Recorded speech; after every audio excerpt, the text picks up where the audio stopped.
Bismillahirrahmanirrahim. Innal hamdalillah nahmaduhu wa nasta'inuhu wa nastaghfiruh wa na'udzu billahi min shururi anfusina wa min sayyiati a'malina. May yahdihillahu fala mudilla lahu wa may yudlil fala hadiya lahu. Asyhadu an la ilaha illallah wahdahu la syarika lah wa asyhadu anna Muhammadan abduhu wa rasuluh sallallahu alaihi wa ala alihi wa ashabihi wa man tabi'ahum bi ihsanin ila yaumiddin, amma ba'd. Allahumma anfa'na bima 'allamtana wa 'allimna ma yanfa'una wa zidna ilma. Alhamdulillah, kita bersyukur kepada Allah Subhanahu wa taala yang kembali mengumpulkan kita di sini untuk sama-sama kita mempelajari agama Allah Subhanahu wa taala. Dan semoga Allah Subhanahu wa taala menjadikan kita istiqamah di dalam jalan atau di atas jalan menuntut ilmu dan juga mengamalkan ilmu. Sebagaimana biasa, insyaallah kita akan melanjutkan pembahasan kitab Al-Wajibat Al-Mutahattimat Al-Ma'rifah ala kulli muslimin wa muslimatin yang ditulis oleh Syekh Abdullah bin Ibrahim Al-Qar'awi rahimallahu ta'ala. InsyaAllah kita akan lanjutkan dengan membacakan dalil-dalil dari syarat-syarat la ilaha illallah. Kita sudah sampai pada dalil dari syarat yang ke-6, yaitu al-inqiyad. Syarat yang ke-6 dari la ilaha illallah adalah al-inqiyad. Al-inqiyad artinya tunduk patuh terhadap Allah Subhanahu wa taala, terhadap konsekuensi ketika kita telah mengucapkan kalimat la ilaha illallah. Berarti berkonsekuensi kita harus tunduk patuh pada apa-apa yang ditunjukkan oleh kalimat ini. Itu berupa ketaatan kepada Allah Subhanahu wa taala. Pada intinya al-inqiyad ini adalah mengamalkan apa-apa yang Allah perintahkan dan meninggalkan apa-apa yang Allah larang. Itu yang namanya inqiyad, tunduk. Kalau pada syarat-syarat yang sebelumnya itu ilmu, yakin, ikhlas, as-sidqu, al-mahabbah, ini semuanya berkaitan dengan hati, ya. Berkaitan dengan hati. Al-ilmu, yakin, ikhlas, as-sidqu, jujur, al-mahabbah, cinta. Ini semua berkaitan dengan amalan hati.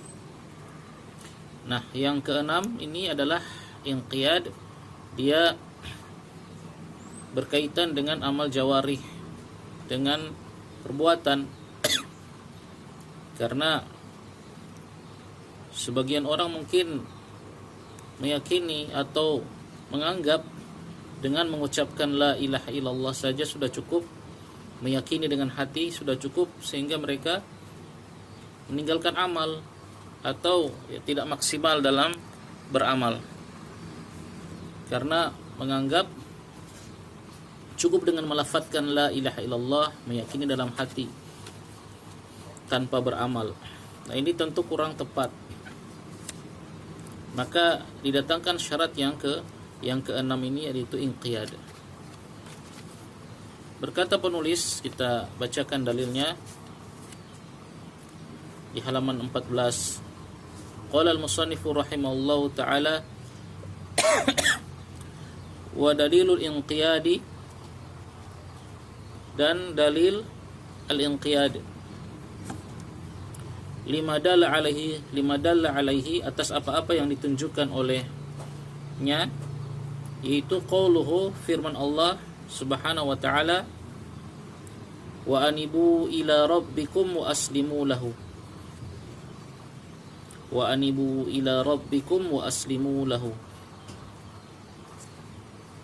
Ini terdapat dalam surat Az-Zumar ayat 54. Wa anibu, dan kembalilah kalian, ya. Anibu, kembalilah kalian, ila rabbikum, kepada Tuhan kalian. Wa aslimu lahu, dan berserah dirilah kepadanya.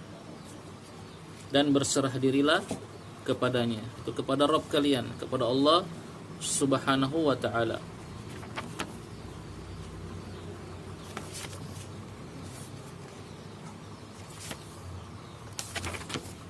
Ini dalil pertama yang beliau bawakan di sini tentang al-inqiyad. Dalam ayat ini tidak terdapat kata-kata inqiyad, akan tetapi diambil faedah, ya, diambil istinbat oleh para ulama pada perkataan Allah, wa aslimu lahu. Nah, itu yang kita garis bawahi, wa aslimu lahu. Ya. Yang dimaksud dengan aslimu itu adalah berserah diri. Dan seseorang tidak mungkin dikatakan dia telah berserah diri kepada Allah Subhanahu wa ta'ala jika tidak disertai dengan ketundukan. Namanya orang telah berserah diri itu dia pasti tunduk kepada Allah Subhanahu wa ta'ala. Nah, jadi itu mafhumnya. Nah, disinilah diambil, ya, dalil al-inqiyad. Bagaimana mungkin seorang dikatakan telah berserah diri kepada Allah Subhanahu wa ta'ala tapi tidak mau tunduk, tidak mau menjalankan perintah Allah dan meninggalkan larangannya. Ini tidak dikatakan orang yang pasrah. Aslim itu memasrahkan dirinya, berserah diri kepada Allah Subhanahu wa ta'ala. Jadi pada kata-kata wa aslimu, ya, wa aslimu lahu, maka ini konsekuensi dari kalimat la ilaha illallah. Ketika kita telah mengucapkannya, maka kita harus tunduk terhadap hak-hak dari kalimat tersebut. Dan di antara haknya adalah melaksanakan perintah Allah Subhanahu wa ta'ala, menjauhi apa yang Allah larang. Kemudian dalil yang kedua. Dalil yang kedua dari al-inqiyad wa qawluhu, dan juga firman Allah, wa man ahsanu dinan mimman aslama wajhahu lillahi wa huwa muhsin. Surat An-Nisa ayat 125. Wa man ahsan, siapakah yang lebih baik dinan, agamanya? Yang di sini pertanyaan ingkariyah. Artinya enggak ada orang yang lebih baik, begitu maksudnya, dari orang yang aslama wajhahu, dia menyerahkan, menghadapkan wajahnya lillah, kepada Allah Subhanahu wa ta'ala. Aslama wajhahu lillah itu dia berserah diri, pasrah kepada Allah Subhanahu wa ta'ala. Wa huwa muhsin, dan dia berbuat baik. Dan dia berbuat baik. Ya, di dalam syarahnya disebutkan, ya, seorang itu dikatakan aslama, ya, dikatakan telah berserah diri kepada Allah Subhanahu wa ta'ala jika terdapat pada diri orang tersebut, ya, al-khudu' wal inqiyad, tunduk, ya, khudu' merendahkan diri dan tunduk. Itu makna dari aslama, aslama yuslimu, seperti di ayat yang pertama tadi, ya, wa aslimu. Aslimu itu kan fi'il amarnya. Kalau aslama fi'il madhi yang barusan tadi. Wa man ahsanu dinan mimman aslama wajhahu. Aslama di sini fi'il madhinya. Kalau yang ayat sebelumnya wa aslimu lahu itu adalah fi'il amar. Sama maknanya, berserah dirilah. Jadi seorang dikatakan berserah diri, disebutkan sini dalam syarahnya kalau terdapat dua, al-khudu', dia merendahkan diri, wal inqad, dan dia tunduk, merendahkan diri dan tunduk kepada Allah Subhanahu wa ta'ala. Ini baru dikatakan seorang itu berserah diri. Wa huwa muhsin, dan dia juga orang yang muhsin, melakukan amal yang baik. Di sini maksudnya adalah ittiba'i thariqil Mustafa sallallahu alaihi wasallam, itu mengikuti jalannya al-Mustafa, yaitu Rasulullah sallallahu alaihi wasallam. Jadi dalam ayat ini terkandung juga perintah untuk kita ittiba', mengikuti Nabi sallallahu alaihi wasallam pada firman Allah, wa huwa muhsin, dan dia orang yang berbuat baik. Yang intinya syahid dalam ayat ini adalah aslama, berserah diri. Jadi kalau ditanya kenapa kok di dalil ini digunakan untuk inqiyad, padahal di sini tidak ada kata-kata inqiyad, baik yang di dalil yang pertama tadi, wa anibu ila rabbikum wa aslimu lahu, kemudian yang kedua, wa man ahsanu dina mimman aslama wajhahu lillahi wa huwa muhsin. Di sini tidak ada kata-kata inqiyad. Kenapa dijadikan dalil? Ya, perhatikan kata aslama, katakan, yaitu kata aslama yuslimu itu berserah diri, itu tidak dikatakan seorang berserah diri kecuali dia telah tunduk patuh kepada yang dia berserah diri kepadanya. Tidak dikatakan seorang itu berserah diri kepada Allah Subhanahu wa ta'ala kalau dia tidak tunduk dan patuh kepada Allah. Itu sisi pendalilannya. Kemudian dalil yang berikut masih sama, ya, masih ada kata-kata aslama yuslimu. Wa qauluhu, dan firman Allah. Nah, di sini pakai fi'il mudhari. Wa may yuslimu wajhahu lillahi wa huwa muhsin faqad istamsaka bil urwatil wuthqa. Nah, ini fi'il mudhari. Jadi lengkap ini ya. Kalau yang tadi surat Az-Zumar tadi pakai fi'il madi. Aslama wa man apa tadi? Wa anibu ila rabbikum wa aslimu lahu. Fi'il amr di situ. Di situ fi'il amr wa aslimu. Kalau yang di An-Nisa 125 pakai fi'il madi. Wa man ahsanu dinan mimman aslama. Kemudian yang di surat yang barusan kita baca, surat Luqman ayat 22, itu pakai fi'il mudhari. Wa may yuslim wajhahu lillah wa may yuslim wajhahu ilallah wa huwa muhsinun faqad istamsaka bil urwatil wuthqa. Wa man yuslim, wa may yuslim, barang siapa yang yuslim, dia berserah diri, wajhahu, wajahnya, ilallah, kepada Allah, wa huwa muhsin, dan dia berbuat baik. Ingat, muhsin di sini maksudnya beramal soleh, berpegang teguh dengan sunnah. Faqad istamsaka, sungguh dia telah istamsak, berpegang teguh, ya, bil urwatil wuthqa, dengan tali agama Allah yang kuat. Itu maksudnya bila ilaha illallah. Bil urwatil wuthqa di sini maksudnya adalah la ilaha illallah. Berpegang teguh dengan tali yang kuat, maksudnya dengan la ilaha illallah. Masih sama sisi pendalilannya, ya. Ada kata yuslim. Kemudian dalil yang berikut, wa qauluhu ta'ala, dan juga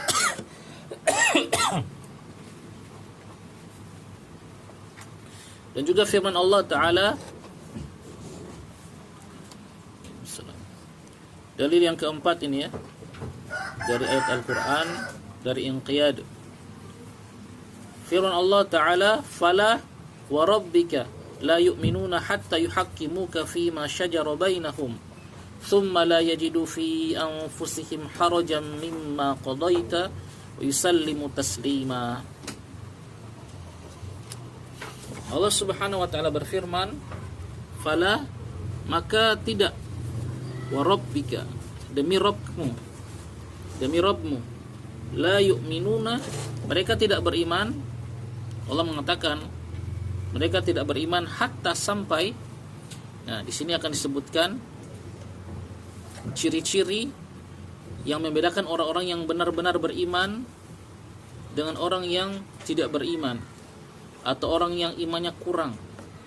Kata Allah, fala wa rabbika, demi Allah, demi Rabbmu, la yu'minu, mereka tidak beriman, hatta, sampai, satu, yuhakkimuka fima syajara bainahum, mereka, ya, berhukum kepada engkau, fima, pada apa-apa, syajara, yang mereka berselisih, bainahum, antara mereka.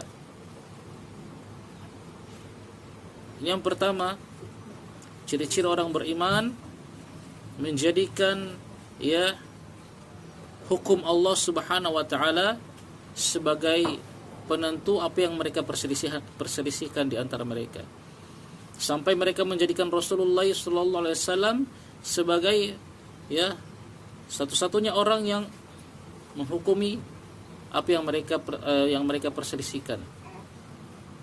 Berhukum dengan Nabi SAW itu ya ketika beliau masih hidup, para sahabat mendatangi beliau ketika mereka ingin ya memutuskan suatu hukum atau menghukumi apa yang terjadi di antara mereka, mereka mendatangi Nabi. Adapun zaman sekarang adalah dengan melihat kembali kepada hadis-hadis Nabi SAW. Jadi apapun yang kita jalani dalam hidup ini, ya, dalam masalah apapun kita jadikan ya syariat Islam itu sebagai sesuatu yang menghukuminya. Kita kembalikan kepada Al-Quran dan juga kepada hadis Nabi SAW. Karena ketika Allah mengatakan hatta yuhaqqimuka, sampai mereka berhukum kepada engkau, wahai Rasulullah. Ka di sini Rasulullah maksudnya. Yuhaqqimuka. Ya, dan Rasulullah menghukumi manusia dengan Al-Quran dan hadis beliau dan sunnah beliau. Jadi kalau bisa kita tarik kesimpulan, yang pertama adalah bahwasanya ya, kita tidak beriman sampai kita menjadikan ya Al-Quran dan sunnah sebagai sesuatu yang menghukumi apapun yang terjadi di antara kita. Seperti itu. Ada perselisihan, ya, kembalikan kepada Allah dan Rasulnya, kembalikan kepada Al-Quran dan sunnah. Ini yang pertama. Ini ciri-ciri orang beriman. Jadi kalau kita menghadapi masalah apapun, masalah agama, bahkan masalah duniawi, itu pasti ada jalan keluarnya dalam Al-Quran atau dalam hadis Nabi SAW. Kita kembalikan kepada ya apa yang dibawa oleh Nabi SAW. Jangan kembalikan kepada hawa nafsu, kembalikan kepada adat istiadat, kembalikan kepada kebanyakan orang, atau kita kembalikan kepada hukum-hukum yang lain. Tidak. Apapun persoalan hidup kita, kita kembalikan kepada Rasulullah. Ya, maksudnya ya kepada Al-Quran dan hadis. Karena itulah yang dibawa oleh Rasulullah SAW. Ini ciri orang yang beriman yang pertama. Maka selalu bertanyalah kepada para ulama. Selalu bertanya pada para ulama. Sebelum kita mau berbuat sesuatu, bertanya. Al-ilmu qabla al-qaul wal amal. Ilmu sebelum berkata dan beramal. Nah, kebanyakan kita nanti sudah berbuat, sudah terjadi, baru bertanya bagaimana solusinya. Kan seperti itu ya. Saya sering ditanyai, sudah melakukan sesuatu baru ditanyai bagaimana Ustadz solusinya, begini sudah begini. Lah kenapa sebelum melakukannya dulu nggak bertanya dulu apa hukumnya ini? Nanti sekarang sudah terlanjur dilakukan baru bertanya ini hukumnya apa. Ketika dikatakan hukumnya haram baru terus bagaimana solusinya ya. Kan harusnya dulu sebelum tahu hukumnya, kalau mau melakukan sesuatu apa saja, kalau memang kita belum tahu, tanya dulu. Tanya para ulama, para ustadz. Oh, ini boleh. Nah, kerjakan. Jangan nanti sudah terjerumus pada keharaman baru bertanya. Minta solusi. Ya, terkadang ya ustadz juga bingung kasih solusi. Ini. Kembalikan, ini ciri orang beriman pertama. Agar hidupnya selalu terbimbing di atas Al-Quran dan Sunnah. Dengan pemahaman para sahabat gitu. Walaupun mungkin yang kecil-kecil, kalau kita belum tahu hukumnya kita berhenti, jangan lakukan. Ya, kebanyakan itu yang ditanyakan masalah muamalah, masalah bisnis kan. Sekarang banyak bisnis atau perdagangan atau bisnis-bisnis yang memang belum ada bentuknya di zaman Rasulullah SAW. Ya, bisnis-bisnis online seperti ini kan belum ada. Dan seterusnya. Itu belum ada. Maka kita harus, sebelum kita menjalaninya, kita harus tahu hukumnya. Ini begini bagaimana. Nah, maka tanyakan pada para ulama. Dan alhamdulillah sekarang untuk bertanya pada para ulama gampang. Tinggal buka situs mereka. Sekarang para ulama ini punya web masing-masing di internet. Ada web resminya Syekh Utsaimin, Syekh Shalih Al-Fauzan, Syekh bin Bas, itu segala macam permasalahan sudah ada di situ. Tinggal kita cari akan keluar. Cuma terkadang kita yang tidak tidak mau. Ini ciri orang beriman. Masalah apa saja. Yang kedua, thumma la yajidu fi anfusihim harajan mimma qadaita. Yang kedua, setelah mengambil hukum dari Al-Quran dan hadis. Yang kedua, thumma la yajidu, kemudian mereka tidak mendapati fi anfusihim, dalam jiwa-jiwa mereka, harajan, rasa berat, mimma qadaita, terhadap apa yang engkau putuskan. Nah, di sini ya Rasulullah. Ini yang kedua. Setelah kita berhukum dengan Al-Quran dan hadis, setelah kita tahu hukumnya, yang kedua kita terima, tidak ada perasaan berat dalam hati. Ya, kan ada orang, oh iya, ayo kita lihat Al-Quran, kita lihat hadis dengan pemahaman para salaf. Apa sih hukumnya? Setelah dia tahu hukumnya, setelah diberitahu oleh seorang ulama, misalnya hukumnya begini, nggak boleh. Karena nggak sesuai dengan keinginan dia nggak terima, hatinya sempit. Kok begini sih hukumnya? Nah, ini yang kedua harusnya, thumma lam yajidu fi anfusihim, thumma la yajidu fi anfusihim harajan. Kemudian tidak mendapati dalam hati mereka itu haraj, itu rasa sesak dada, mimma qadaita, terhadap apa yang kau putuskan. Jadi begitu. Setelah kita kembalikan kepada Al-Quran dan hadis, kalau setelah kita tahu hukumnya, ya kita harus lapang dada, karena itulah hukum Allah Subhanahu wa taala. Kita harus meyakini bahwasanya tidaklah apa-apa yang Allah perintahkan itu pasti di situ ada kebaikan, pasti. Walaupun kita nggak tahu, mungkin belum tahu kebaikannya apa. Dan tidaklah apa-apa yang Allah larang, yang Allah haramkan, pasti di situ ada keburukan. Walaupun kita mungkin belum tahu keburukannya sekarang, tapi pasti nanti akan kita ketahui, oh ini ternyata dilarang buruk. Ya, itu. Setelah disampaikan jawabannya oleh seorang ulama atau seorang ustadz yang bersumber dari Al-Quran dan hadis, ya harus diterima, dadanya lapang. Apalagi disampaikan dalil-dalilnya. Jangan cari lagi ulama yang lain yang kira-kira jawabannya sesuai dengan keinginan dia. Nah, ini tidak boleh. Mencari-cari rukhsah, mencari-cari keringanan dari para ulama, ini akan terkumpul keburukan pada diri seseorang. Kalau masalah ini ikut syekh ini, kok lebih gampang. Kalau masalah ini ikut syekh ini lebih gampang. Kalau masalah ini ikut ustadz ini lebih gampang. Bukan begitu. Yang harus diikuti adalah dalil. Kalau cuma cari yang lebih gampang, itu mengikuti hawa nafsu. Memang agama ini agama yang mudah, tapi jangan dimudah-mudahkan. Ya. Ini yang kedua. Kemudian wa yuslimu taslima, wa yusallimu taslima, dan mereka berserah diri tasliman, dengan sebenar-benarnya berserah diri. Nah, amalkan setelah hatinya lapang, setelah meminta rujuk kepada Al-Quran dan hadis. Yang kedua, hatinya lapang. Ada orang yang sudah kembali kepada Al-Quran dan hadis, dia dalilnya. Kemudian hatinya juga lapang menerima, tapi belum bisa mengamalkan katanya, karena masih belum mampu. Ya kalau memang benar-benar belum ada kemampuan, ya tidak mengapa. Tapi kalau maksudnya belum mampu mengamalkan ini karena takut dicela, nah ini yang tidak boleh. Saya tahu kembali berpegang dengan Al-Quran dan hadis itu betul. Saya tahu meninggalkan bid'ah itu harus, wajib. Tapi saya belum bisa, karena bagaimana, saya masih misalnya bergaul di masyarakat. Dia terima secara hatinya, dia tahu itu benar. Dan banyak kan orang seperti ini. Berarti belum yusallimu tasliman, belum inqiyad. Ketika ada kata yusallimu di sini, belum inqiyad berarti.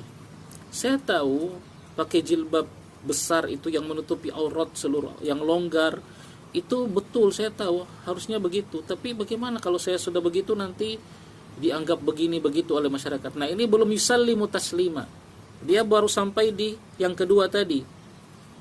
Tsumma la yajidu fi anfusihim harajan mimma qadaita. Baru sampai situ. Dia sebenarnya tahu itu benar, hatinya terima. Tapi dia belum inqiyad, belum amalkan. Belum sampai pada yusallimu taslima. Kalau saya sudah pakai jilbab seperti itu, nanti dicela masyarakat. Nah, kalau seperti ini bukan belum mampu, tapi takut dicela. Kalau belum mampu itu ya memang betul-betul belum mampu. Seperti ya haji misalnya. Kita tahu haji itu, kita yakin kewajiban haji, tapi saya belum mampu naik haji, belum ada duit. Itu diterima. Tapi kalau mengatakan belum mampu karena takut celaan, ini tidak diterima. Celaan manusia itu bukan sesuatu yang merupakan mudarat. Ya kalau celaan manusia mudarat, ya Nabi dari dulu tidak berdakwah. Dicela satu Mekah, dihina, dicela satu Mekah Nabi SAW. Ya, jadi kalau cuma takut celaan, umpatan, orang pebicara begitu, itu tidak dianggap. Harus inqiyat wa yusallimu taslima. Saya tahu pelihara jenggot itu wajib. Saya tahu, saya baca hadisnya. Nah, berarti dia sudah kembali kepada hadis. Saya meyakini itu benar, berarti dadanya sudah lapang. Tapi kalau saya pelihara jenggot, nanti bagaimana di tempat kerja, ya, nanti diledek teman-teman, dikatakan ini itu, berarti dia belum yusallimu taslima. Harus tiga-tiga ini. Inilah seorang muslim, inilah seorang mukmin. Makanya Allah sampai bersumpah di awal ayat, lihat, fala wa rabbika, tidak, kata Allah, demi Rabbmu, mereka tidak beriman sampai mereka melakukan 3 perkara ini yang disebutkan dalam surat An-Nisa ayat 65 ini. Seperti itu. Di antara ciri-ciri orang yang Allah Subhanahu wa taala cintai, kemarin kita bacakan dalilnya, ya. Yang di mahabbah itu, wala yakhafuna laumata laim. Mereka tidak takut celaan orang-orang yang suka mencela. Ya, cuek aja. Lagi nanti lama-lama mulut mereka yang lelah, capek. Seperti itu. Harus tunduk inqiyad, lakukan. Nah, di sini jelas, ya, sisi pendalilnya masih sama, kata yusallimu, berserah diri, tunduk, tasliman, dengan sebenar-benarnya. Bahkan di sini Allah kaitkan dengan keabsahan iman. Tidak beriman sampai mereka melakukan 3 perkara ini. Nah, ini dalil inqiyad.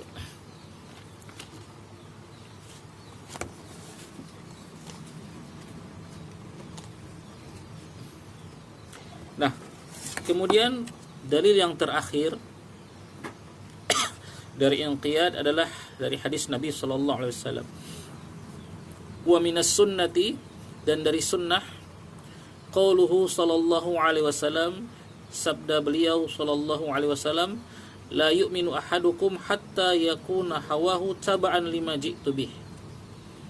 La yu'minu, tidak beriman, ahadukum, salah seorang di antara kalian, hatta, sampai, yakuna hawahu, sampai hawahu, hawa nafsunya, keinginan dia, taba'an, mengikuti, lima ji'tu bihi, terhadap apa-apa yang aku datang dengannya, terhadap apa-apa yang aku bawa, yaitu Al-Quran dan hadis. Kata Nabi, tidak beriman seseorang sampai keinginan dia, hawa nafsunya, keinginan dia itu mengikuti Al-Quran dan hadis yang dibawa oleh Nabi SAW. Jadi berarti tunduk, mengikuti semua yang Nabi SAW perintahkan dan menjauhi apa-apa yang Nabi larang. Ya, karena apa-apa yang Nabi perintahkan itu ya kembalinya semua juga kepada Allah ujung-ujungnya. Berarti perintah Allah. Apa-apa yang Nabi haramkan itu kembalinya juga kepada Allah. Itu adalah apa yang Allah haramkan. Namun hadis ini dibawakan oleh Imam Nawawi, ya, di hadis Arba'in. Kalau kita lihat dalam hadis Arba'in ada hadis ini. Dan Imam Nawawi mengatakan hadis ini sahih. Ya. Kata Imam Nawawi setelah membawakan hadis ini dalam hadis Arba'in, mengatakan hadis ini sahih. Tapi ada ulama yang lain yang mengatakan bahwasanya hadis ini dhaif. Seperti di antaranya Al-Imam Al-Hafidh Ibnu Rajab Al-Hanbali. Ya. Dalam kitab beliau Jami'ul Ulum wal Hikam, beliau mengatakan hadis ini sanadnya dhaif. Taruhlah hadis ini dhaif, kata para ulama, tapi maknanya sahih.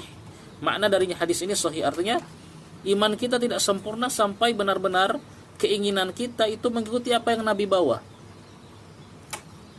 Jadi bukan Al-Quran dan hadis yang diikutkan dengan keinginan kita, tapi keinginan kita yang harus mengikuti Al-Quran dan hadis. Walaupun mungkin ada yang ya bertentangan dengan hawa nafsu kita, terkadang tidak enak, ya, terkadang rasanya berat, tapi harus kita mengikuti, ya.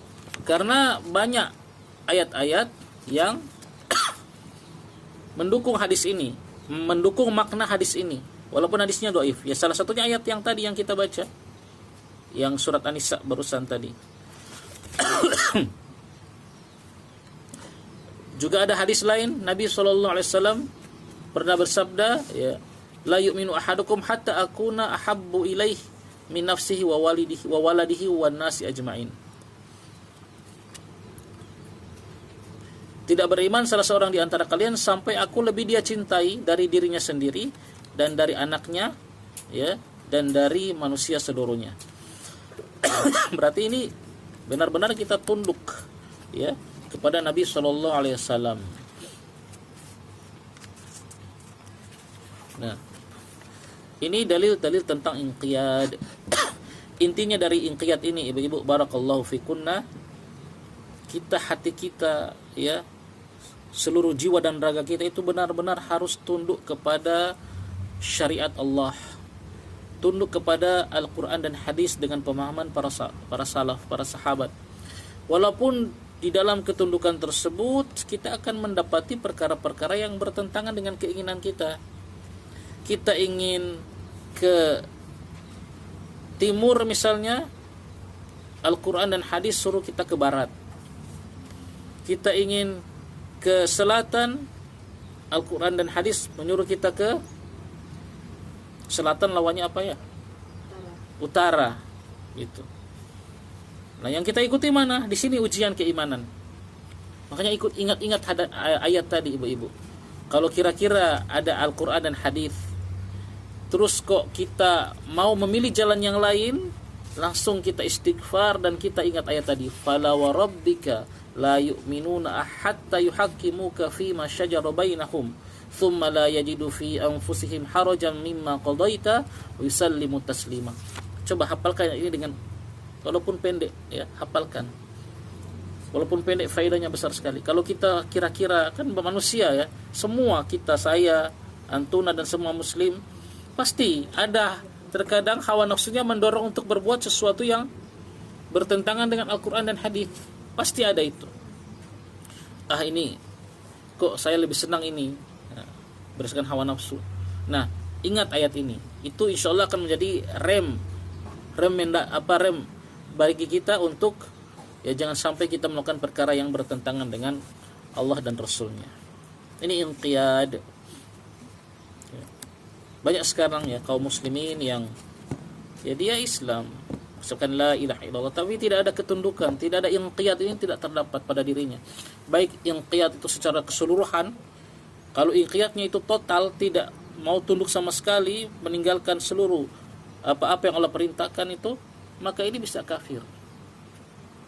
Memang total dia, karena ini bahaya. Cuman KTP-nya saja muslim, tapi total memang dia tidak mau tunduk, meninggalkan rukun Islam semuanya, naudzubillah. Nah, ada yang inqiyadnya, dia masih ada inqiyad tapi, ya, belum sempurna. Ya, dia masih mengerjakan rukun Islam, masih sholat, masih puasa, tapi mungkin misalnya sholat masih bolong-bolong. Padahal kan yang diperintahkan sholat 5 waktu itu harus dijaga. Nah, berarti inqiyadnya belum sempurna. Seperti itu. Bertingkat-tingkat juga yang namanya inqiyad. Kalau ndak inqiyad ini secara total, ya, itu bisa kafir, ya. Meninggalkan secara total itu hukum-hukum Islam, ini bahaya.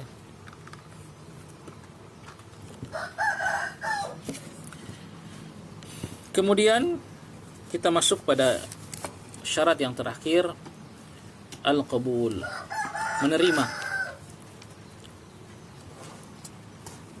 Al-qabul artinya menerima.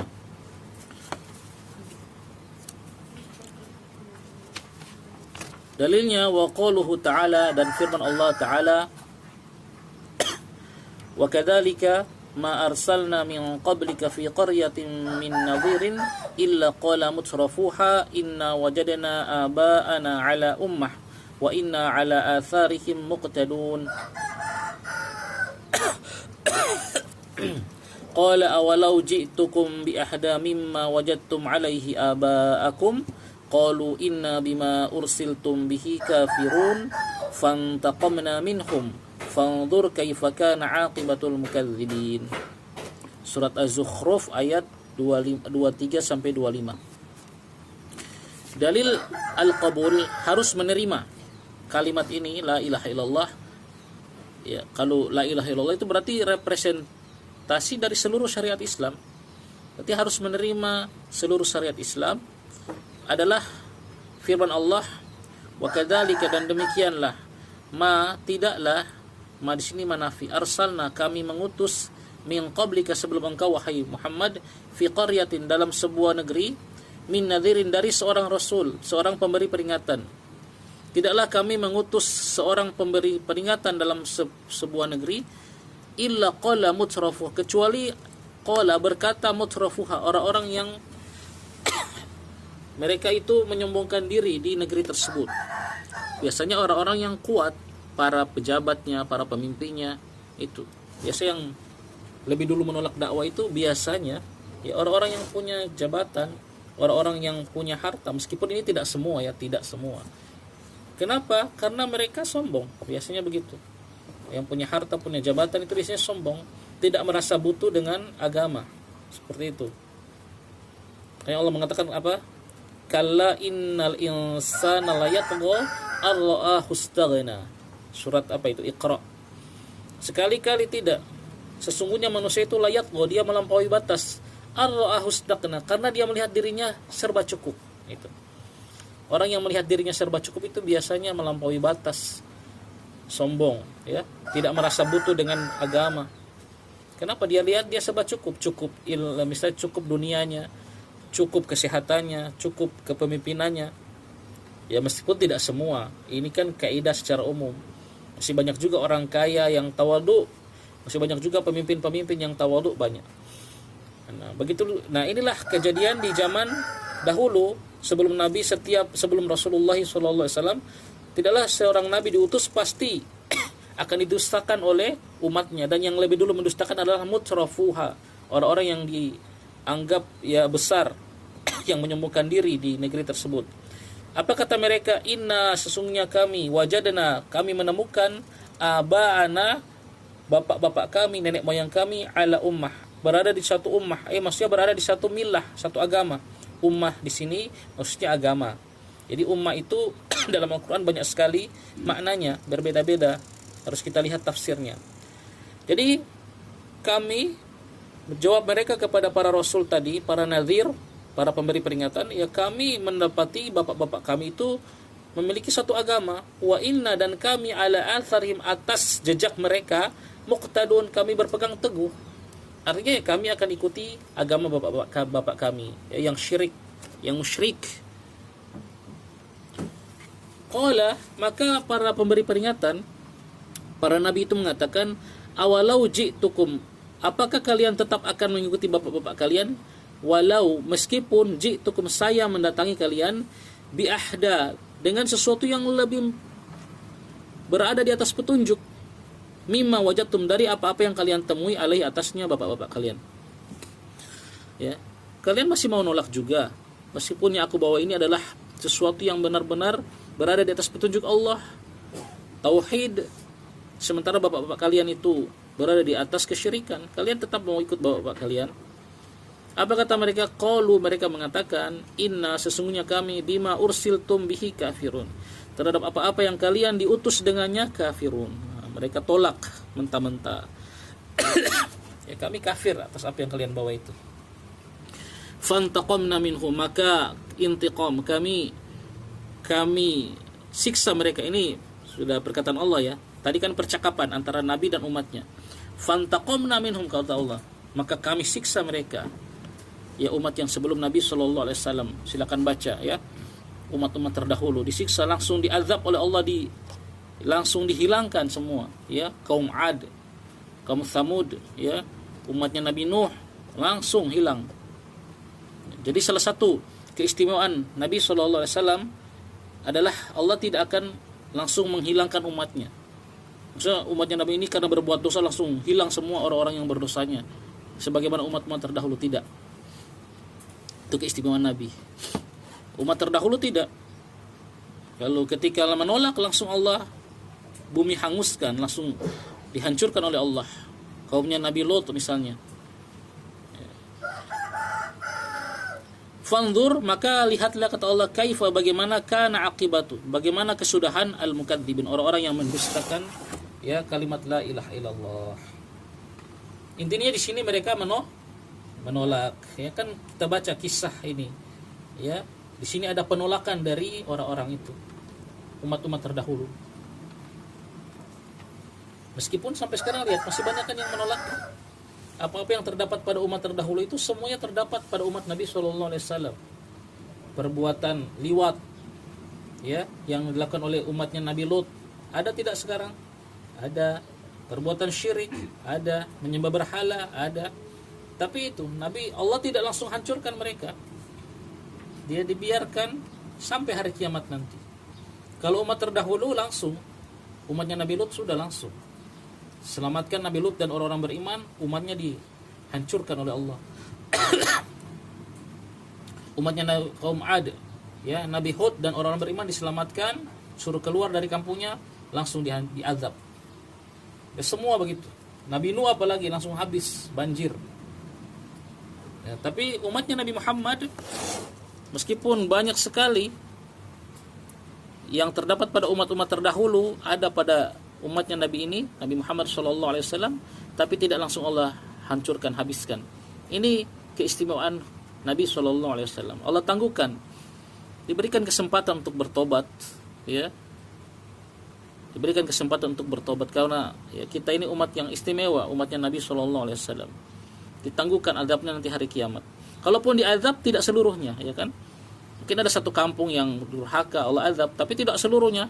Langsung habis satu dunia ini orang-orang yang berbuat zalim ini, tidak. Taib, intinya dalam surat Az-Zukhruf ini 23 sampai 25 ada penolakan. Berarti mereka tidak apa? Tidak qabul, tidak al-qabul, tidak ada. Awas jangan baca qabul ya, qabul.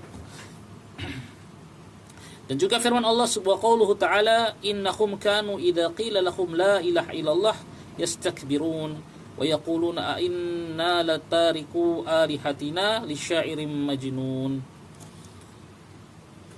Dalil yang berikut, innahum, sesungguhnya mereka, ya, kanu adalah mereka itu, idza qila lahum, jika dikatakan kepada mereka, didakwakan kepada mereka, la ilaha illallah, tidak ada Tuhan yang berhak disembah, diibadahi kecuali Allah, apa yang mereka lakukan? Yastakbirun. Apa itu istikbar? Sombong, tak mau menerima.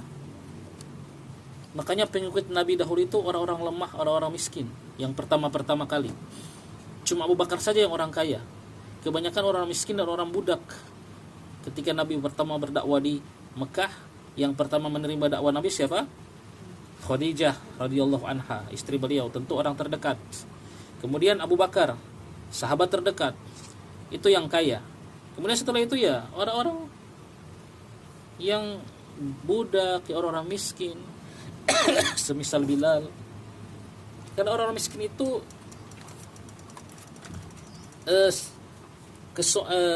peluang untuk dia sombong itu kecil.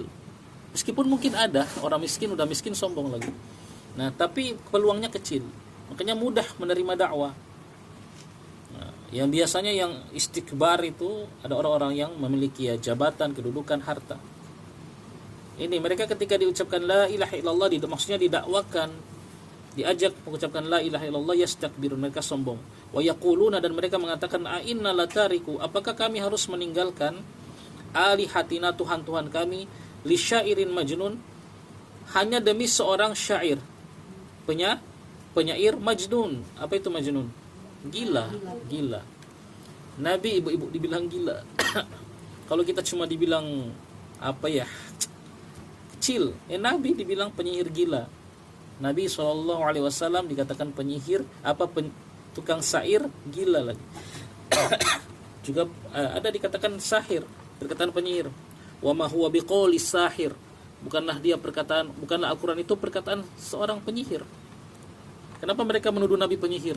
Karena mereka lihat ketika seorang itu menerima dakwah Nabi, bisa seorang suami meninggalkan istrinya, atau seorang istri meninggalkan suaminya, seorang anak meninggalkan orang tuanya. Mereka nggak anggap itu sihir. Padahal tidak, karena sudah menerima dakwah tauhid. Seorang suami laki-laki misalnya, ya tentu dia tinggalkan istrinya yang masih syirik. Seorang anak yang sudah menerima dakwah tauhid, dia tinggalkan bapaknya yang masih syirik, begitu. Tapi yang dilihat mereka, oh ini sihir mungkin.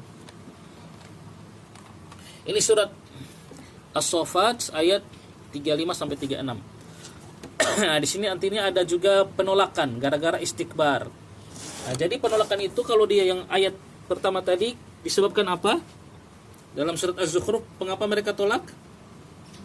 Karena fanatik buta kepada siapa? Nah, pada agama bapak moyangnya itu. Jadi kita kalau baca begini kita jeli. Oh, di ayat Az-Zukhruf tadi mereka menolak karena mereka kan mengatakan inna wajadna aba'ana, mereka bukan karena sombong tapi karena mereka mengatakan kami mendapati bapak-bapak kami berada di atas satu agama dan kami akan berpegang teguh dengan agama tersebut. Jadi fanatik buta ini bahaya.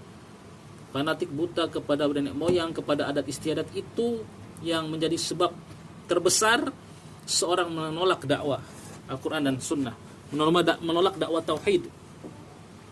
Lihat keadaan sekarang ya, semua ada. Tinggal kita coba kita renungkan. Bukankah banyak sekali ya adat-adat istiadat itu gara-gara fanatik pada adat menolak ajakan kepada sunnah, menolak ajakan kepada tauhid. Kenapa? Karena adat istiadat itu kebanyakan isinya syirik dan bid'ah. Kebanyakan ya, tidak semua. Ada juga adat yang bagus, yang sesuai dengan Al-Quran dan Sunnah. Misalnya adat gotong royong seperti itu, kan adat-adat yang bagus. Jadi kalau kayak di kampung istri, jadi cepat kelar itu rumah, gratis. Itu gratis. Jadi cuma kasih makan. Ya. Rumah berdiri itu bisa 1-2 hari sudah berdiri. Yang penting bahan-bahannya sudah ditanggung oleh pemiliknya. Nanti kasih bangun itu gotong royong. Itu kan adat istiadat, ya itu bagus, tolong menolong. Tapi kebanyakan adat istiadat itu isinya syirik dan bid'ah. Makanya ketika diajak pada tauhid dan sunnah, mereka paling keras menolaknya.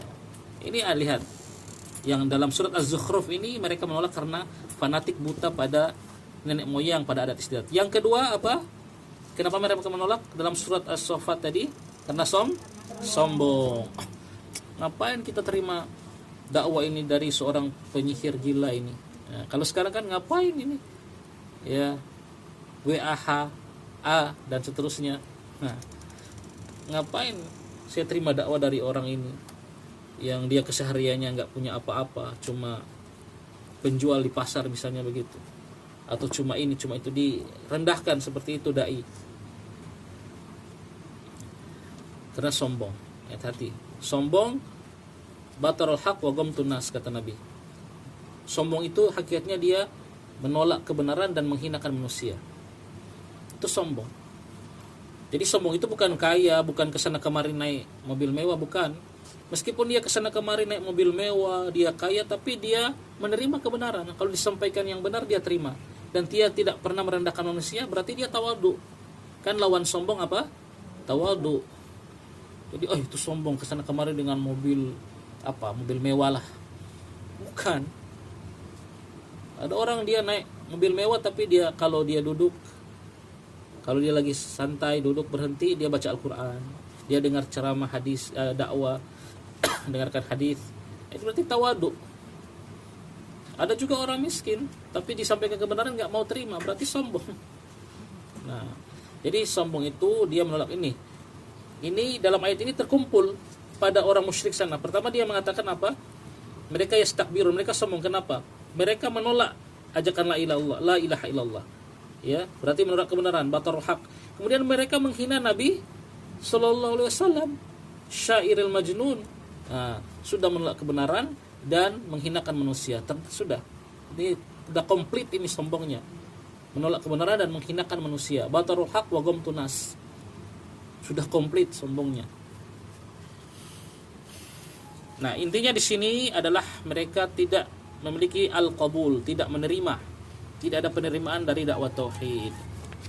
Kemudian yang terakhir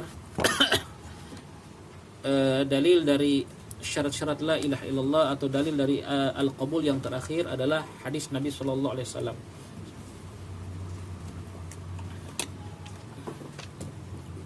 Coba minta tolong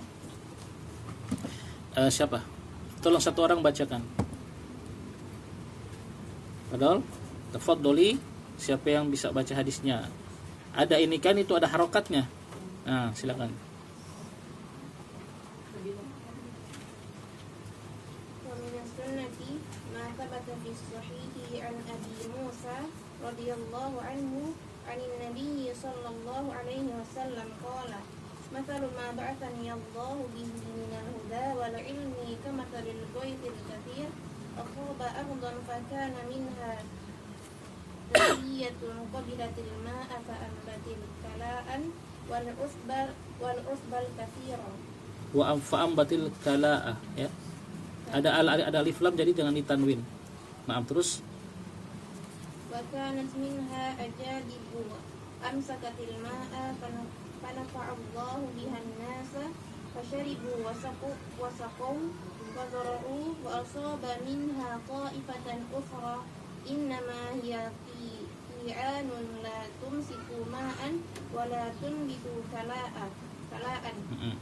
Nah, kalau yang itu ditanwin karena nggak ada alif lam. Terus كذلك مثل من فقه في دين الله ونفعه ما بعثني الله به فعلم وعلم ومثل من لم يرفع بذلك رأسا ولم يقبل هدى الله الذي أرسلت به. Naam, ahsanti, barakallahu fiik. Wa jazakallahu khairan. Hadis yang kata penulis wa minas sunnati, dari sunnah, ma thabata, apa-apa yang telah tetap fi as-sahih, dalam kitab as-sahih. Itu yang maksudnya di sini sahih muttafaqun alaih hadis ini sebenarnya, ya. Harusnya fi sahihaini begitu, ya. Karena terdapat dalam Sahih Bukhari dan Muslim. Hadis dari sahabat Abu Musa Al-Asy'ari radhiyallahu anhu, ya. Nama beliau adalah Abdullah bin Qais Al-Asy'ari. Itu yang kita sering kenalkan, ini beliau kunyah Abu Musa. Nama beliau sebenarnya adalah Abdullah. Sahabat itu banyak sekali namanya Abdullah, Abdurrahman. Ini dua nama yang paling dicintai Allah, kata Rasulullah, ya. Dua nama yang paling dicintai Allah adalah Abdullah dan Abdurrahman. Jadi usahakan anak kita ada yang namanya Abdullah dan Abdurrahman, ya. Kita sering capek-capek memikirkan nama, tapi ya lupa dengan hadis ini. Makanya para sahabat banyak yang namanya seperti ini. Dan ya apa-apa sama nama. Nanti ada beda bapaknya kan. Abdullah bin Luqman, Abdurrahman bin Luqman. Ini Abdullah atau Abdurrahman bin Fulan yang lain. Nama beliau Abdullah bin Qais Al-Asy'ari, seorang sahabat yang masyhur, sudah terkenal beliau. Dan beliau ini punya satu keistimewaan, ya. Sebutkan di sini, beliau itu bacaan suara Quran itu sangat bagus, ya. Jadi beliau sahabat yang merdu sekali kalau baca Al-Quran. Bahkan sampai Nabi SAW minta untuk, ya, Abu Musa ini membaca Al-Quran untuk beliau dengarkan. Subhanallah. Beliau bersabda, Nabi SAW pernah bersabda kepada Abu Musa, laqad utita mizmaron min mazamiri ali Dawud. Sungguh engkau telah diberikan suatu seruling dari seruling-serulingnya keluarga Daud. Maksudnya suara yang bagus. Nah, hadis ini muttafaqun alaih. Jadi merdu sekali suara beliau. Di sini juga kita bisa ambil faedah bahwa ini kan Nabi mengatakan kepada Abu Musa apa? Sungguh engkau telah diberikan. Maksudnya diberikan oleh Allah. Allah yang mengkaruniakan suara yang bagus. Berarti suara yang merdu dalam mengaji itu adalah apa? Pemberian Allah Subhanahu wa taala. Ya, kita tidak bisa, seperti muka kita ini, itu kita tidak bisa pesan. Allah yang membentuknya. Itu juga suara, Allah yang memberikannya. Ada orang yang Masya Allah suaranya merdu sekali, ada orang yang biasa saja, ada yang datar-datar saja. Itu ya, kalau suaranya yang ya biasa-biasa saja, tidak terlalu usah dipaksakan, dimerdu-merdukan, akhirnya jadi nantinya lucu. Jadi diusahakan, ya, sering dengar tuh di goyang-goyang seperti itu, jadi nggak bagus bacaannya justru. Nah, yang bisa kita usahakan apa? Tajwidnya. Nah, itu yang kita semua insya Allah bisa belajar tajwid. Kata para ulama, itu tajwid yang paling utama. Yang penting bacaan kita benar, makhraj hurufnya benar, panjang pendeknya benar, ya, yang idghamnya benar, biguna bilaguna, ikhfanya benar, idharnya benar, sudah benar semua. Masalah, ya, iramanya bagus, itu yang kedua. Ya, jadi yang disuruh kita adalah membaca Quran dengan tajwid, dengan bacaan yang benar. Ya, tidak semua orang diberikan kemerduan suara. Bahkan para syekh, mungkin ada yang suaranya biasa-biasa saja. Yang sering kita dengar ini kan syekh-syekh yang memang terkenal, para imam masjid. Ya, kalau syekh yang seperti Syekh Fauzan, pernah dengar bacaan beliau? Ya, kita belum pernah dengar. Jadi itu, ya, tidak usah bertakalluf, berlebih-lebihan dalam memerdukan suara kita. Ya, seperti sahabat, tidak semua Nabi puji. Kan tidak semua Nabi, bahkan Abu Bakar tidak dipuji punya suara yang bagus dan yang lain. Yang dipuji adalah Abu Musa al-Asy'ari, kata Nabi ini, ya. Bahkan Nabi suruh baca Al-Quran kepada beliau, kepada sahabat ini Abu Musa, untuk beliau dengarkan, untuk Nabi dengarkan. Taib, itu Abu Musa al-Asy'ari yang meriwayatkan hadis ini. Beliau mengatakan, hadisnya panjang ya. Nabi SAW bersabda, masalu, permisalan, ya, apa-apa yang Allah mengutus aku dengannya, ya, maaf, apa-apa ba'athani Allah, yang Allah telah mengutus aku bihi dengannya, minal huda wal ilmi, berupa petunjuk dan ilmu. Jadi kata Nabi, permisalan petunjuk dan ilmu yang aku bawa, yang Allah utus aku dengannya. Ini Nabi kasih permisalan antara ilmu yang beliau bawa, antara petunjuk Al-Quran dan hadis yang beliau bawa itu dengan manusia yang menerimanya. Kan manusia yang mendengarkan Al-Quran dan hadis ini macam-macam bentuknya, ya, macam-macam bentuknya, ya, macam-macam modelnya. Nah, Nabi berikan permisalan di sini ada 3 model. Ada 3 model orang atau 3 model manusia yang, ya, disampaikan Al-Quran dan hadisnya. Reaksinya beda nih 3 orang ini, ya, reaksinya beda. Seperti kamasalil ghaith, seperti hujan al-kathir, yang banyak. Asoba ardon, asoba, yang dia menimpa bumi, yang jatuh ke bumi. Lihat, Nabi menyamakan ilmu dan petunjuk yang beliau bawa, dipersamakan atau dimisalkan dengan hujan. Para ulama menjelaskan kenapa. Karena dua-dua ini bisa sama-sama menghidupkan sesuatu. Kalau tentu dengan izin Allah, ya. Kalau hujan itu bisa menghidupkan bumi yang tandus, bisa menumbuhkan tumbuh-tumbuhan. Kalau ilmu dan petunjuk Al-Quran dan hadis itu bisa menghidupkan apa? Hati manusia. Jadi obat hati ada di Al-Quran, ibu-ibu. Ada di Al-Quran. Kalau hati kita gundah gulana, baca Al-Quran. Jangan semakin jauh dari Al-Quran. Dan juga majelis ilmu, karena di majelis ilmu itulah, ya, dibacakan Al-Quran dan hadis beserta tafsirnya. Itu yang obat-obat menghidupkan hati. Makanya Al-Imam Ibnu Qayyim pernah berkata, utlub qalbaka fi salasati mawatin. Carilah hatimu di 3 tempat. Carilah hatimu, kata Imam Ibnu Qayyim, di 3 tempat. Yang pertama, saya lupa, ketika membaca Al-Quran, ya, ketika membaca Al-Quran. Yang kedua, fi majalis dzikir, ketika berada di majelis dzikir, maksudnya majelis ilmu. Yang ketiga, wa fi awqatil khalwah, ketika di waktu-waktu menyendiri dengan Allah Subhanahu wa taala. Nah, ini 3 tempat, kata Imam Ibnu Qayyim, yang bisa menghidupkan hati. Maka carilah hatimu di situ. Hidupkanlah hatimu di situ. Ketika membaca Al-Qur'an, ketika duduk di majelis ilmu, atau yang ketiga, ketika kita bersendirian, berkhalwat dengan Allah. Maksudnya ketika tengah malam kita sholat tahajud misalnya, bersendirian. 3 ini yang bisa menghidupkan hati. Ya. Kemudian beliau lanjutkan, kalau kamu tidak mendapatkan hatimu di 3 tempat tersebut, artinya kalau hatimu kok tidak bertambah hidup, imanmu kok tidak bertambah di 3 tempat tersebut, fas'alillaha ayyamuna 'alaika biqalbi, maka berdoalah kepada Allah untuk mengkaruniakan kepada engkau hati. Fa innahu la qalba lak, karena sesungguhnya kamu sebenarnya enggak punya hati, kata Imam Qayyim. Subhanallah. Kalau di 3 tempat ini kok iman kita, hati kita tidak lapang, hati kita tidak menjadi enak, tetap gundah gulana setelah 3 ini, maka bisa jadi hati kita itu, kita nggak punya hati. Maksudnya hati kita bisa jadi sudah mati. Baca Al-Quran masih gundah gulana, datang majelis ilmu masih gundah gulana juga. Ketika berkhulwah dengan Allah di sepertiga malam terakhir masih gundah juga. Lah, lalu mau dihidupkan bagaimana hati kita ini? Kalau kalamullah tidak bisa menenangkan hati kita, apalagi kalam manusia.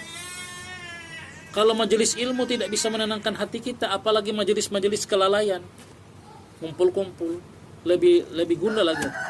Kalau bersendirian dengan Allah tidak bisa menenangkan hati kita, apalagi kalau kita bersama manusia rame-rame. Makanya kata Imam Ibnu Qayyim rahimahullah taala, cari di sini. Kalau enggak juga engkau temui hatimu di 3 tempat ini, maksudnya hatimu tidak lapang, tidak tumbuh imanmu, maka bisa jadi kamu enggak punya hati. Ya. Nah ini ilmu dan petunjuk itu seperti hujan, dia bisa menghidupkan hati dengan izin Allah. Nah, kemudian Nabi jelaskan setelah hujan itu turun, setelah petunjuk itu datang, menimpa bumi. Nah, Nabi sebutkan hujan kan ketika turun di bumi macam-macam tanah yang menerimanya, menampung hujan itu macam-macam modelnya. Fakana minha, maka di antara tanah tersebut naqiyah, ada tanah yang sangat subur, ya, benar-benar subur. Yang apa dia? Naqiyah ini tanah yang subur, yang gembur. Qabilatil ma, dia qabilatil ma, menerima air. Jadi hujan itu dia terima, dia serap. Jadi hujan itu tidak terbuang, tidak mengalir karena tanahnya gembur, dia serap masuk ke dalam. Fa'ambatil kala, yang kedua setelah dia serap, dia menumbuhkan al-kala, tanam-tanaman, wal ushba, dan juga rumput-rumputan al-kathir yang banyak. Nah, itu tanah yang bagus ini berarti yang paling top ini. Dia serap itu air hujan, kemudian dia tumbuhkan, ya, dengan izin Allah tentu, ya. Ini kita bicara sebab saja. Dia tumbuhkan rumput dan tanaman yang banyak. Ini jenis tanah yang pertama.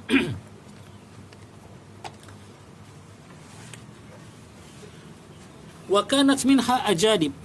Nah, tanah yang jenis kedua ada yang namanya ajadib. Tanah yang dia tidak menyerap air, tapi dia bisa menampung air. Jadi air itu tertampung, jadi seperti apalah, ya, kolam begitu. Amsakatil ma, dia menahan air. Airnya dia tidak serap ke dalam tanah, tapi dia tahan. Jadi seperti kolam, sehingga tidak menumbuhkan tanam-tanaman. Tapi masih ada manfaatnya, ya. Fanafa'allahu biha, maka Allah memberikan manfaat dengan tanah tersebut yang menampung air, annas, ya, manusia. Fasyaribu, mereka bisa minum di sini, di tanah tersebut, di air yang tertahan di tanah itu. Wasaqau wa zara'u, dan mereka bisa memberi minum ternak-ternak mereka dan juga tanaman-tanaman mereka. Ini tanah yang jenis kedua. Yang tingkatan kedua dari yang tadi, yang pertama. Kemudian yang ketiga, tanah yang jelek. Wa asaba minha ta'ifatan ukhra. Wa asaba, dan hujan itu menimpa minha, darinya, di antara tanah-tanah tersebut, ta'ifatan ukhra, jenis tanah yang lain. Innama hiya qi'anun, itu tanah yang tandus. La tumsiku ma'an, tidak menahan air. Jadi air jatuh langsung terus mengalir. Wala tambutul kala'a, dan tidak menumbuhkan air. Tidak menumbuhkan tanaman. Jadi air hujan tidak terserap ke dalam tanah itu, sehingga tanaman tidak bisa tumbuh. Kalau antum mau tanam di situ, mati karena tidak ada air di bawahnya. Dan juga dia tidak tampung, sehingga manusia boleh mengambil air, meminum, tidak, langsung mengalir. Tidak ada guna, tidak bermanfaat. Nah, itu permisalan. Maka kemudian Nabi mengatakan, fadzalika, itulah masalu, permisalan, man faquha fi dinillah, orang yang faquha, yang faqih, yang paham, mengerti agama Allah. Wa nafa'ahu ma ba'atsanallahu bihi, dan dia memberikan manfaat terhadap apa-apa yang aku diutus oleh Allah dengannya, membawanya. Jadi tanah yang pertama dan kedua tadi Ini permisalan. Yang paling pertama itu yang paling tinggi. Yaitu orang yang dia menerima ilmu, ya, para ulama menjelaskan di sini ada 3, ya. Atau kita baca dulu. Itu tanda yang pertama dan kedua. Fa'alima, maka dia berilmu, wa'allama, dan dia mengajarkan ilmu. Ini jenis tanah pertama dan kedua. Wa mathalu man lam yarfa' bidzalika ra'san, dan ini jenis tanah yang ketiga, yang tandus tadi. Dan juga dan permisalan orang yang lam yarfa', tidak mengangkat bidzalika, dengan hal tersebut, ra'san, kepalanya. Artinya dia enggak peduli dengan syariat yang Nabi bawa, dia enggak ngangkat kepala. Ini cuman kiasan. Orang yang enggak peduli, enggak ngangkat kepala.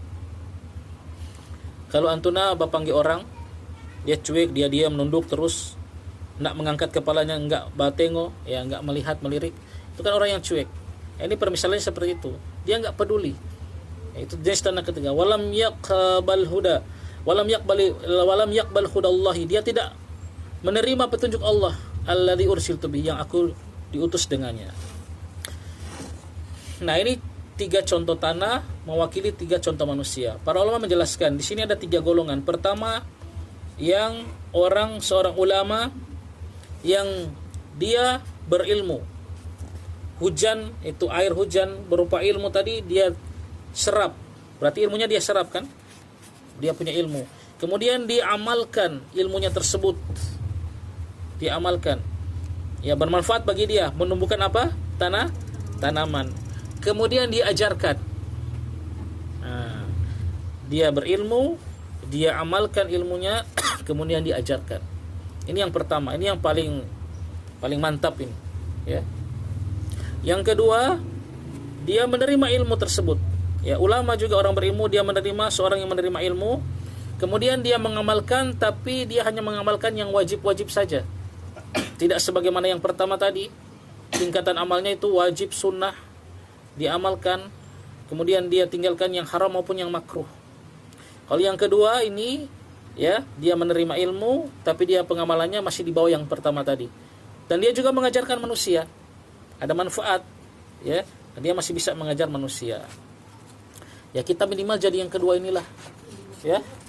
Minimal jadi yang kedua, ya, yang wajib-wajib, berilmu, amalkan yang wajib-wajib, jangan sampai tinggalkan, dan tinggalkan yang haram-haram. Kemudian ajarkan manusia. Kemudian yang ketiga, nah ini yang paling parah, ya. Tidak berilmu, jahil, tidak beramal, apalagi mengajarkan, bagaimana? Ini yang paling parah. Nah, ini salah satu penafsiran hadis ini yang disampaikan oleh para ulama, ya. Yang penafsiran yang saya sampaikan ini adalah, atau syarah yang tadi saya kutip adalah penyampaian dari Al-Imam Ibnu Hajar Al-Asqalani dalam Fathul Bari. Beliau membagi begitu. Ya, ada juga pembagian yang lain. Tapi intinya ya sama, tidak jauh-jauh maknanya. Intinya yang tanah bentuk pertama dan yang kedua, ini yang bagus, ya. Orang yang berilmu, mengajarkan ilmu, manusia dapat manfaat dari ilmunya, dan dia pun bisa mengamalkan ilmunya. Yang ketiga yang paling buruk, yang tidak peduli sama sekali dengan Islam ini. Nah, ini pun ada tingkatannya.